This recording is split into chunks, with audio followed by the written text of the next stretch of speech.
याचा असा आहे की उपवर्गीकरणाचाच आम्ही जाहीर निषेध करतो आहोत की बाबासाहेबांनी संविधानामध्ये जो एस सी समाजाला जो 13% 14% आरक्षण दिलं त्याच्यामध्ये मातंग समाज पण आहे ना, बरोबर की नाही? मातंग समाज हा आमचा बांधवच आहे.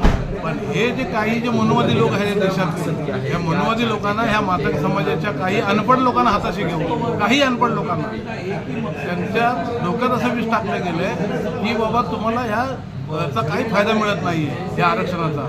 त्याचा आरक्षणाचा फायदा फक्त चर्मकार आणि बौद्धच घेतात, हे त्यांच्या डोक्यात हे मनोवाद्यांनी विष टाकलं. तर मी माझ्या मातंग बांधवांना एवढंच सांगेन की बाबांनो, तुम्ही शिकलात तर तुम्हाला त्याच्या गोष्टी कळतील.